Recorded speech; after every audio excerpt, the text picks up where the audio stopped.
안녕하세요. 원래는 우리 김진태 의원님이 잘 되지 싶습니다. 예, 첫 번째 이 토론자로 나와서 되게 좀 떨리고 새로운 방식이라서 좀 그렇습니다. 그리고 소회의실이 비어가지고 없어서 저한테 이런 큰 행운이 와서 너무 감사합니다. 예. 아까 윤상직 의원님이 거지 얘기했는데 거짓말에 속으면 거지 됩니다. 저는 그렇게 생각합니다. 예. 맞죠? 예.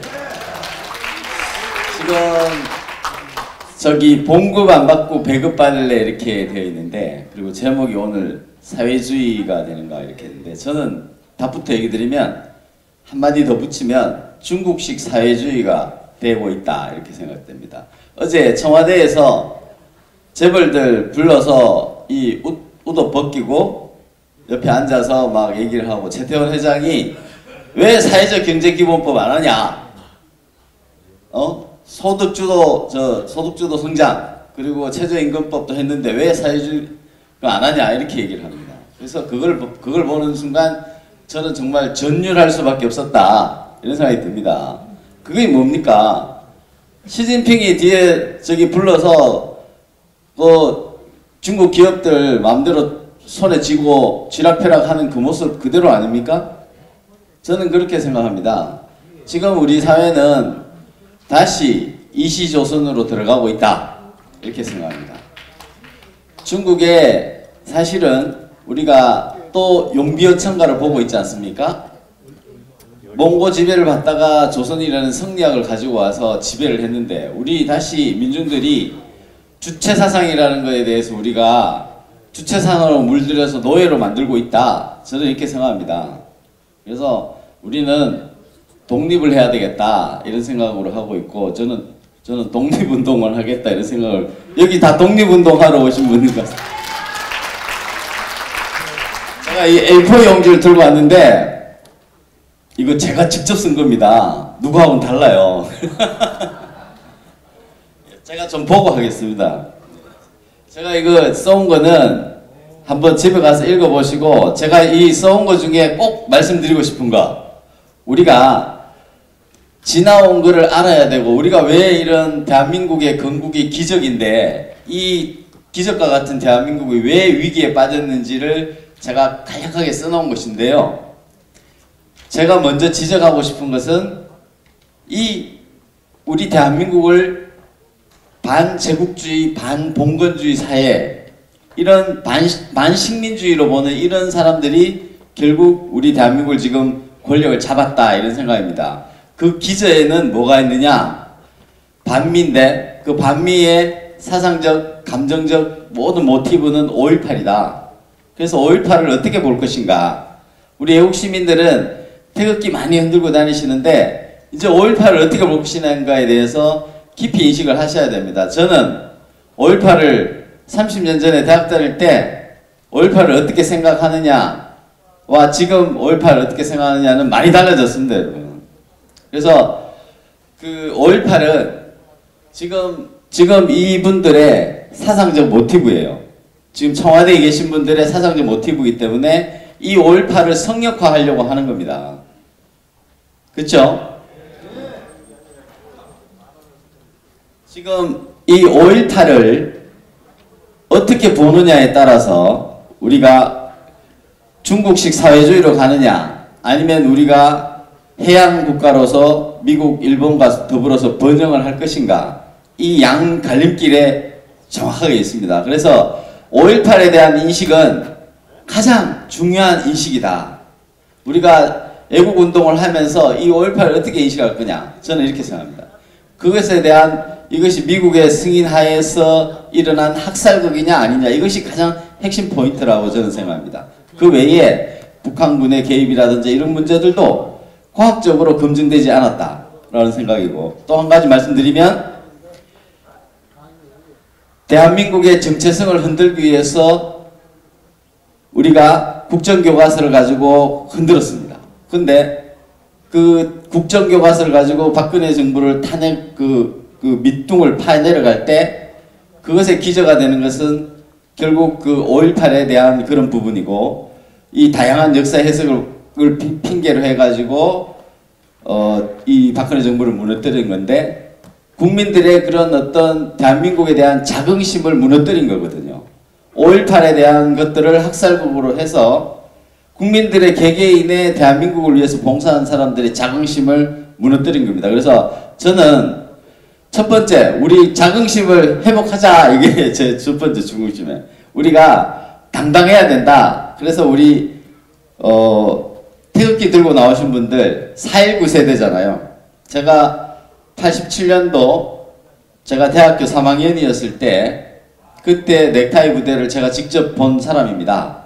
저보다 15살, 30대 중반, 40대 초반 되시는 분들이 사실 주역이었고, 그분들이 월남전에도 가고, 그분들이 중동에도 가고, 또 뭐 독일에도 가서 대한민국을 세웠고, 그분들이 넥타이를 메고 와서 시민적 권리를 요구를 했던 것입니다.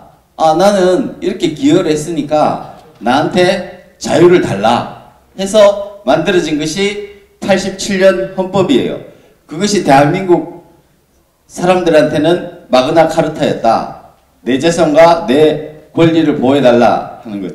이것인데, 우리 지금 현행 헌법을 완전히 뭉거뜨리는 사회적 경제기본법을 지금 유승민 의원 2014년도에 발의했다가 폐기됐어요. 2번.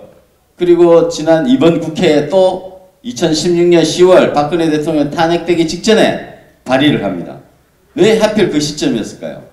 저는 유승민 의원에 대한 실체를 정확하게 알아야 된다. 박근혜 대통령에 대한 인간적인 정치적 배신 문제가 아니다라는 겁니다. 그래서 사회적 경제기본법이라는 것은 헌법 개정 없이 또 헌법을 바꾸는 거다. 이런 거를 분명히 알아야 되고, 지금 사회적 경제기본법에 들어갈 법률들은 이미 다 돼 있어요. 그래서 그것만은 반드시 막아야 되는데, 자유한국당이 다행히 우리 김진태 의원님이 계셨기 때문에 다 막으셨습니다. 그거를 잘 몰라요, 국민들은. 이승만 대통령의 고마움만 잘 그것도 잘 모르는데 김진태 의원님 고마움을 잘 몰라요. 네, 그렇게 하고요. 박근혜 대통령 탄핵을 어떻게 볼 것인가? 제가 조금만 더 하고 내려가겠습니다. 박근혜 대통령 탄핵을 어떻게 볼 것인가? 우리는 여기 모인 분들은 이걸 아셔야 됩니다. 박근혜 대통령 탄핵은 김일성 일가의 부활이다. 박근혜 대통령의 탄핵은 대한민국 체제의 87년 헌법 체제에 대한 사형 선고였다. 왜? 법치주의를 무너뜨리고 했기 때문에. 시민적 권리를, 박근혜 대통령의 개인적인 시민적 권리마저 짓밟고 무너뜨렸고, 실질적으로 연좌제까지 무너뜨린 87년의 핵심인 절차적 권리와 연좌제 금지까지 완전히 짓밟아버린 것이 박근혜 탄핵이고, 정치적으로는 김정은의 부활이다. 이겁니다. 빈사상태에 있는 김정은 체제에 산소호흡기를 갖다 댄 것이 박근혜 탄핵이다. 이게 제 생각입니다. 이런 인식하에서 우리가 정확한 좌표를 가지고 있어야만 가고, 지금 우리가 도덕과 종교와 법률이 혼재돼서 비빔밥이 되는 것을 보고 있습니다.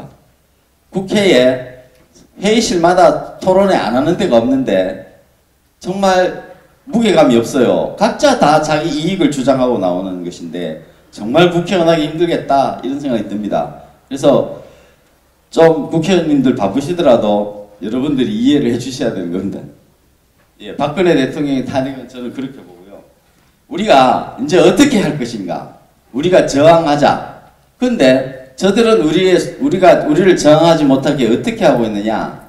첫 번째, 저 사람들은 대한민국 사법부를 장악했습니다.